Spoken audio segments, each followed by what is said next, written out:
Hey guys, what's going on? My name is Akil and welcome back to another review, guys. I saw Scream 7 today and honestly, I thought it was good. It's not my favorite film in the franchise, but I still like the movie. And so we're just gonna jump right into this review, guys. So for my pre-rating score, I'm gonna say that Scream 7 is a good movie, guys. Yeah. Honestly, it's just a good solid fun time at the movies. Kind of like Send Help basically was for me last month. So there's that. But hey, at least both movies were solid. They weren't mid or like bad, so there's that.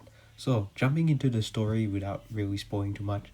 Basically it involves Sydney's daughter Tatum, named after her best friend obviously from the original, and she is living her normal life, and then suddenly Ghostface gets involved, and basically it's another Scream movie. You have to try and figure out who is killing people.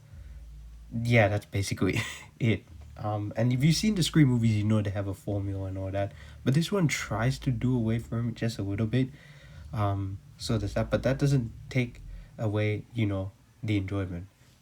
And it also doesn't like bring it down that much. Like I still like the movie though, but that's not why I didn't love it. I liked it.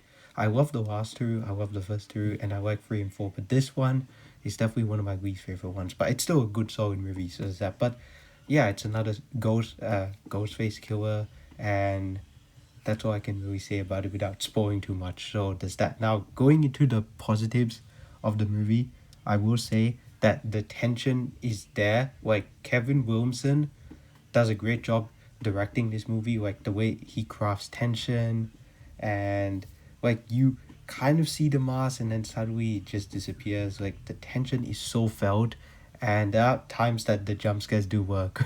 I don't like jump scares because I do uh, jump very easily. I do get out very easily. But I in a horror movie, you can't really help it. So there's that. But I think it still works very well. So there's that. But um, the tension is done very well. Let's just say that the tension is crafted and done very, very well here. Another thing I liked in this movie were the kills. The kills were once again awesome. Some were pretty damn gnarly, but some were a little toned down. I feel like I saw an interview that Neve Campbell said that this movie isn't as gory as the last two. But to be fair, the last two were both done by the same directors. So there's that. This one though, you can tell they toned down the go a little bit, but it is still pretty gnarly at times. But the kills do still work. And they do come up with clever and creative ways to make the kills a little bit more interesting and different. And then finally, for positives, things that stuck out to me well in the movie, things that I liked and worked, was the writing. Kevin Williamson did a great job writing the script. He always knows what he's doing when he comes to writing the Scream movies. And even though he didn't write the last two, I think he wrote four as well. I'm pretty sure he did. Yeah, he wrote the first four, even though he had help with some of them. It's nice to see him back writing a Scream movie and also directing it, because he really just brought something to it. I believe he wrote this movie. I'd like to think. I think it was him and someone else. But yeah, he did a good job writing it along with the other writers as well. Now, going into the negative side of things, this is where the movie kind of falls uh, down a bit in terms of my Scream rating and Scream ranking, I would say, and doesn't compared to the others that I do personally love and enjoy overall more. The first major negatives is Tatum. Now, I don't think she's a bad main character. I do like her arc overall in the movie and what they did with her, but unfortunately, she's not as likable as Melissa Barrera and Jenna Ortega's characters in the last two movies, Sam and Tara. And she's definitely not as likable as some of the other main characters we had before, like Sydney, for example, who's pretty much been the face of the franchise when you think about it. But Tatum here, they do try to add some stuff to her, but I feel like she was still kind of bland and wooden at times personally, and very stereotypical in terms of the whole teen vibe they were going for. But I still think should say I still thought Isabel May did a good job playing her. It's just I don't know. I felt like there was stuff missing from a character. She was not nearly as likable as Sam and Tara. Let's just say that. Another thing is the new characters. This is one of those cases where, because they have also like some other Scream movies as well in the past, they introduce a lot of new characters.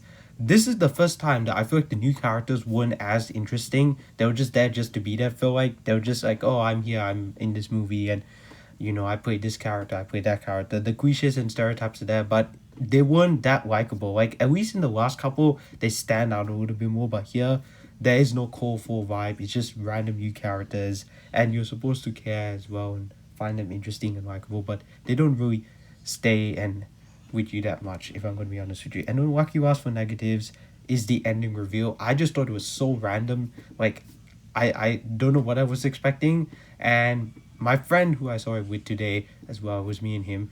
We were talking about this after we saw the movie. He was telling me that the Scream movies, have trouble, finding a way to make the motive interesting. And I do definitely agree with him. Like sometimes it actually works really well. Sometimes it's like really that's the motive. Like this one, I felt like it was a bit far reaching for the motive.